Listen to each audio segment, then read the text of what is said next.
If you're receiving $1,000 a month instead of receiving $2,000 a month, and you get a 5% cost of living adjustment on a dollar basis, that's going to equal more money in your pocket if you had delayed your benefit and are receiving $2,000 a month rather than $1,000. Are you ready for a successful retirement?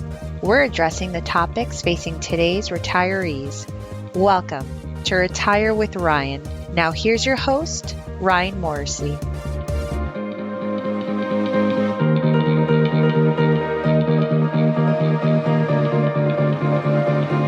Has inflation gotten you down? Are you worried about the rising prices that we're experiencing in the U.S. and how you can combat them in retirement? Well, then this episode is for you. Welcome back. And this week, we're going to talk about 5 ways that you can help hedge your retirement income against inflation. And over the last couple months, I've received a number of questions about this, so I'm glad that I'm finally able to tackle this topic. So if you're measuring inflation in the U.S., it's most usually measured by what's known as the Consumer Price Index, or CPI. And this is a measure of all goods and services that we consume every year in the United States. And this last year, it increased at a rate of 7%, which is historically very high from what it has been in recent years. However, there are 2 main things that we all consume, sometimes on a daily basis, that are not counted in the CPI number, and that is the cost of food and the cost of energy. And most recently, we're seeing with the cost of energy, the cost of gasoline is rising at a significant rate. But there are 5 things that I've identified that you can do. Some of those if you're not retired, some of them if you are retired, to help give you the best hedge to keep pace with these rising costs. So number 1 is delaying collecting your Social Security benefits. If you've listened to past podcast episodes, you've heard me talk about Social Security and how I recommend most people wait at least until their full retirement age to begin collecting benefits. The reason being that you could collect earlier than that, as early as 62, but you're receiving a reduced benefit. And that means that any cost of living adjustments that apply to your benefit are also going to be at a lower dollar amount. So if you just think, for example, if you're receiving $1,000 a month instead of receiving $2,000 a month, and you get a 5% cost of living adjustment on a dollar basis, that's going to equal more money in your pocket if you had delayed your benefit and are receiving $2,000 a month rather than $1,000. And that's the case for everyone that can wait at least until full retirement. And for some people, it might make sense to wait until 70 because the cost of living adjustment will help you keep pace with the cost of things going up in the U.S. and keep pace with inflation. So what are these cost of living adjustments been? Well, I was able to easily find data going back to 1975 right on the Social Security website, and I'll put a link on the show notes to that. And in 1975, there was an 8% cost of living adjustment, a very high cost of living adjustment. And the highest ever was 14.3% that occurred in 1980. And the Social Security Administration points out that since 1975, these cost of living adjustments have been mandated, whereas in the past, these cost of living adjustments were actually determined by Congress. So the Consumer Price Index is used in determining this increase. And for the last roughly 10 years, really haven't had much of an increase in the Social Security cost of living adjustment. But this past year, there was a 5.9% increase as calculated by the Consumer Price Index. So a really large increase based on the last 10 years. If we look at the last 47 years since 1975, the cost of living adjustments have averaged 3.68%. So they've been pretty good. And I've seen other data that has shown historically they have averaged around 2.6% over, going back past 1975. Now, there is a negative to this. The negative is that you have to live long enough to make back what you're giving up by deciding to delay your benefits. And everyone has a break-even point if you delay benefits, meaning a point where you have to live to that age to get back what you gave up by deciding to wait. And you can calculate this very easily. Let's just say, for example, you're deciding to collect between 62 and 67, and you could receive $2,000 from Social Security at age 67, or you could get 70% of that at 62, which would be $1,400. So if you multiply $1,400 times the number of months that you'd be getting this $1,400, would give you 60 months. That gives you $84,000. So you're $84,000 ahead as compared to starting to collect at 67. So if you divide 84,000 then by the difference between the benefits, which is $600 a month, that will give you the number of months that it will take you to catch up, which in our example would be 140 months or 11.6 years. However, this doesn't assume any cost of living adjustments over that time frame. So you'd want to put together a model either in Excel, if you're good with Excel, or some financial planning software that could help you get these true numbers. And you'd probably find that the break even between collecting between 62 and let's say 66 is usually about age 74. And the break even between collecting at age 66 and age 70 is about 78. So if you feel confident that you or your spouse will make it to that age, then it could make sense to consider delaying your benefits to give you this hedge against inflation. Way number 2 to hedge yourself against inflation in retirement is if you're eligible for a pension that has a cost of living adjustment, you need to investigate how that pension works and how that cost of living adjustment is calculated.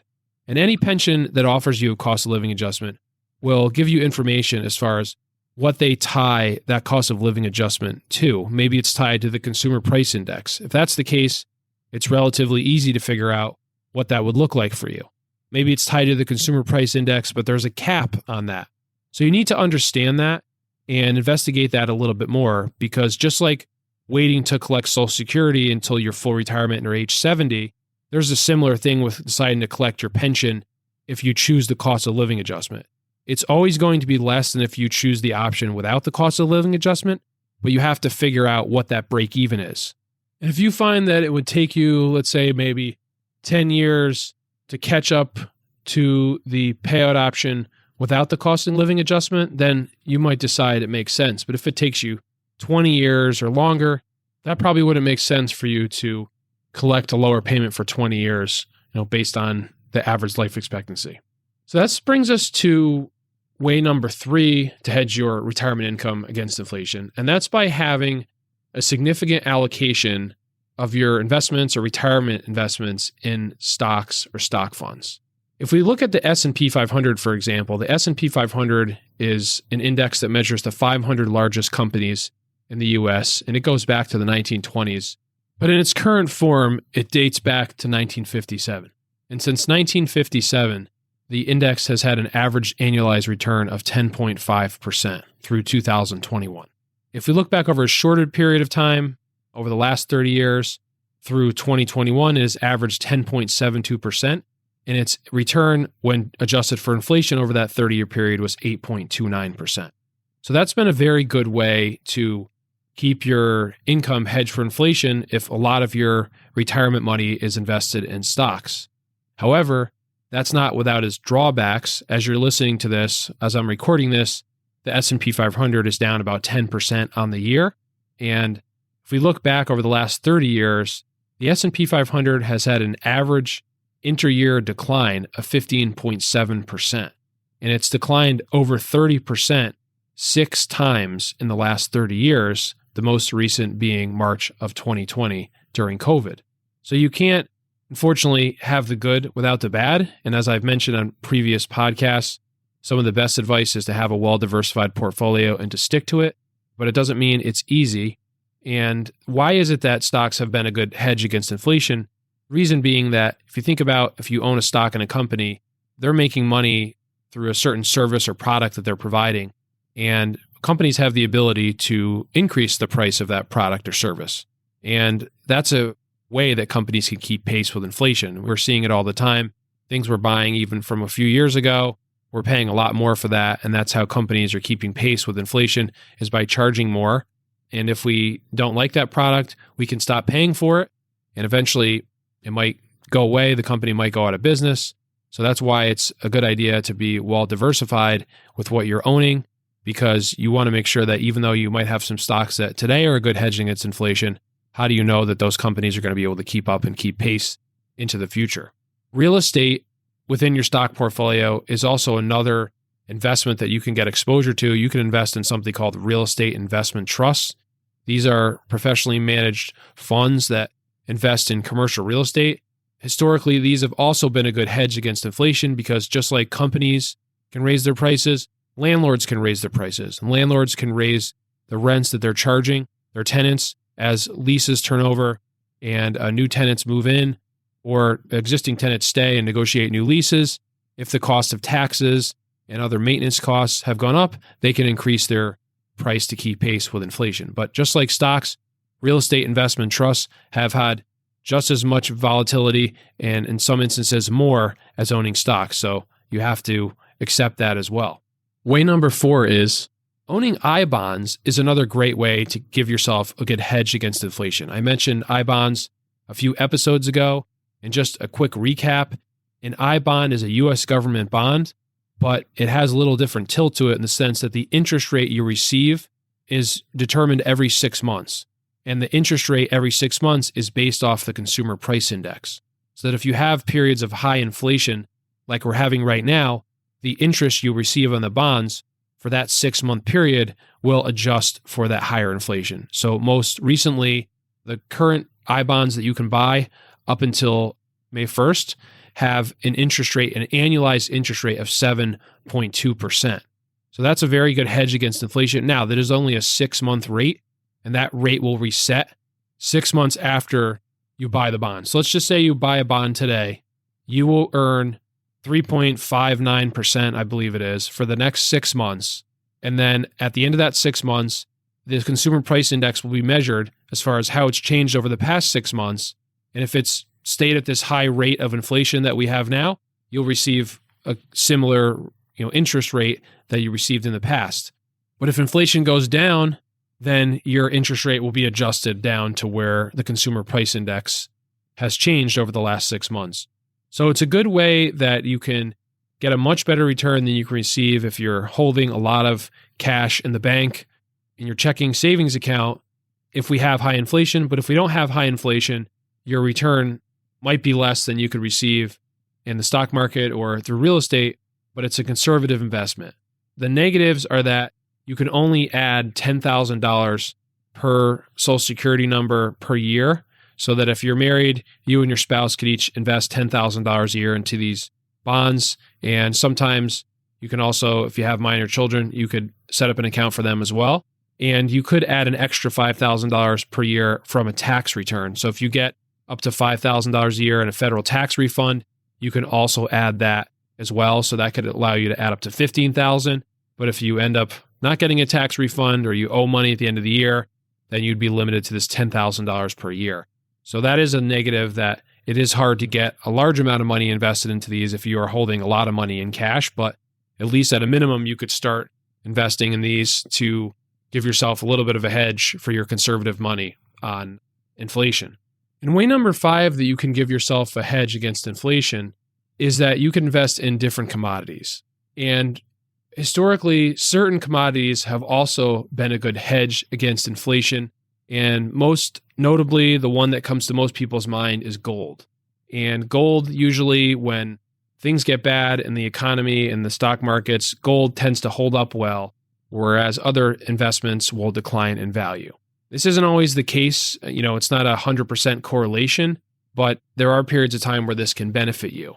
For example, from 1990 to 2020, the price of gold rose 360%, but over that same period, the Dow Jones Industrial Average rose by 991%. So there are periods of time where you could be very unhappy owning gold versus investing in stocks or in real estate.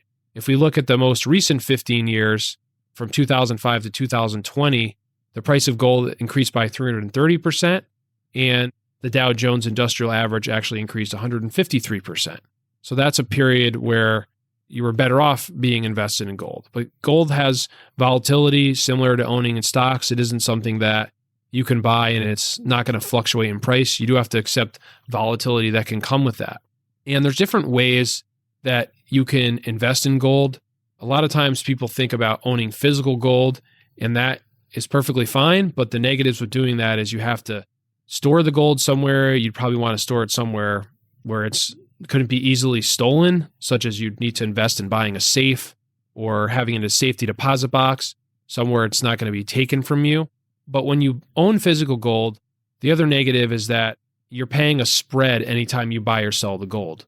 Meaning that if you're paying, let's say, $1,000 an ounce for the gold today, you can't turn around and sell it for $1,000. Maybe you could only sell it for $995 or $990. You're going to find a significant spread, could be 3, 4, 5%, maybe even more. And that's the cost that a gold dealer is charging you to facilitate that transaction. So you're going to lose some money through that transaction.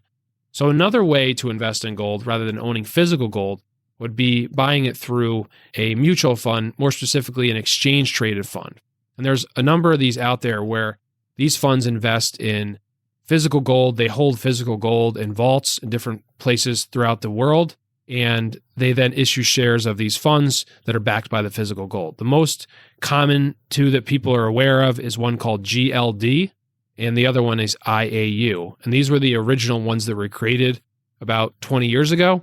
But due to competition, newer funds have come out, and newer funds have a lower ongoing expense ratio, ongoing cost of owning these. And another one that has a lower cost is GLDM. So if you were looking to buy physical gold, didn't want to hold it, you wanted to buy it in your retirement account or investment account, buying something such as GLDM is a way that you could get exposure to that. There's also very little spread when you buy a gold ETF. Take, for example, GLDM. I looked it up while recording this podcast, and the spread is 1 cent. It's not even a 1% difference that you'd pay between buying or selling the gold. So you're also not losing a lot of your money anytime you're investing in gold by doing it through an ETF versus physical gold.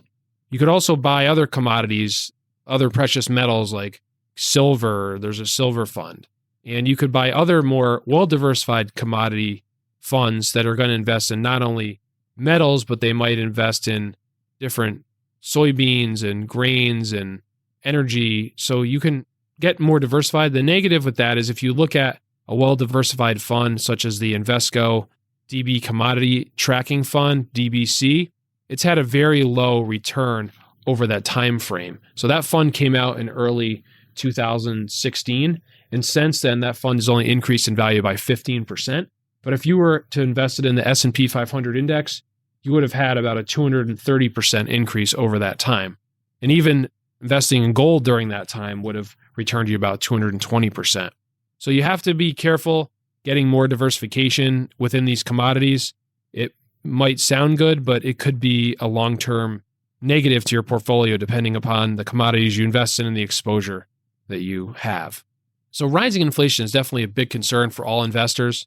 So you want to review your portfolio, see if there are ways that you can give yourself a hedge against inflation, take a look at what your stock allocation is, and try to make sure that you're not living on a fixed income as much as possible to give yourself the best chance to keep pace with inflation. So I hope you found this episode helpful. And as a reminder, my retirement readiness workshops are going on right now. I still have some availability if you haven't attended in a while or you're looking to get some help with your retirement planning. And to sign up, you can go to retirewithryan.com. Have a great week, and I look forward to talking to you next Wednesday. You should consult a financial advisor familiar with your specific circumstances before you make any financial decisions. Nothing in this broadcast constitutes a solicitation for the sale or purchase of any securities. Any mention of rates of return are historical or hypothetical in nature and are not a guarantee of future returns. Ryan Morrissey, CFP, is an investment advisor representative of Morrissey Wealth Management, LLC, a registered investment advisor.